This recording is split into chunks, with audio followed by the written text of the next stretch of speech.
গৌতম সাহাকে শুধু ভাইয়ের দরজা নয়, বাবার দরজাও দিয়েছিলেন ঢালিউড কুইন অপু বিশ্বাস। তবে গৌতম সাহা ও অপু বিশ্বাসের সম্পর্ক নষ্টের কারণ বুবলি। গৌতম সাহা ও অপু বিশ্বাসের মধ্যে শবনম বুবলি না আসলে তাদের ভাই বোনের সম্পর্ক কখনোই নষ্ট হতো না, বলছেন ভক্তরা।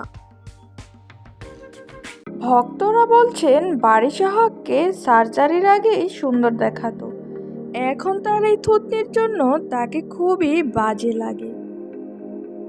বলিউড স্টাইলে দেখা গেল ঢালিউড কুইন অপু বিশ্বাসকে, তাকে দেখতে খুবই সুন্দর লাগছিল।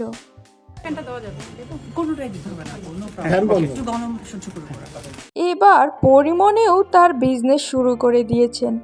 নতুন মায়েদের জন্যই নতুন পোশাক নিয়ে হাজির হলেন এই অভিনেত্রী। বর্তমানে চিত্রনায়িকা পরিমণির পোশাকগুলো হচ্ছে গর্ভবতী মায়েদের জন্য। ডে বাই ডে হয়তো তার এই পোশাকের পরিবর্তন আসতে পারে বলে জানিয়েছেন তিনি। এবার নেট পাড়ার সবাই বলছেন অপু বিশ্বাসের ধারে কাছেও নেই বুবলি।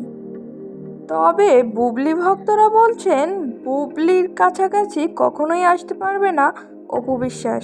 এক সংবাদ মাধ্যমে অপু বিশ্বাসকে বীরের কথা জিজ্ঞেস করায় অপু বিশ্বাস বলেন, আমি জয়কেও যেমন ভালোবাসি বীরকেও তেমন ভালোবাসি। বীর ও জয় আমার কাছে দুজনেই এক এবং দুজনেই আমার সন্তান। এটা থেকে বোঝা গেল অপু বিশ্বাসের মন মানসিকতা আসলেই অনেক ভালো। প্রমোশনাল কাজ করায় বুবলির সাথে নাকি আর কোনো নায়ক কাজ করবে না বলছেন ভক্তরা। তবে বুবলি যা শুরু করেছে তাতে মনে হয় না যে আর কোনো নায়ক তার সাথে কাজ করতে ইচ্ছুক।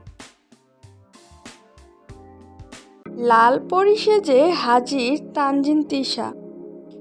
জানা গেছে খুব শীঘ্রই তার ঘুমপড়ি নামের ওয়েব সিরিজ রিলিজ হতে যাচ্ছে।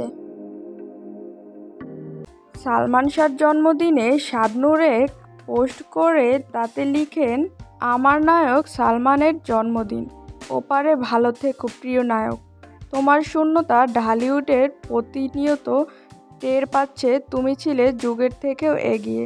সালমান শাহর স্মরণে শাবনূর বলেন, বাংলাদেশের চলচ্চিত্রের একটি নিদারুণ বেদনার দিন 6ই সেপ্টেম্বর।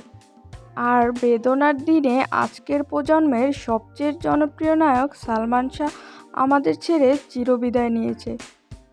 মাটির তারকা সালমান শাহ আকাশের তারকা হয়ে আকাশেই চলে গিয়েছে। তবে আজও সালমান শাহর নাম নেয়ার সঙ্গে সঙ্গেই সবচেয়ে সামনে চলে আসেন শাবনূরের নামটি।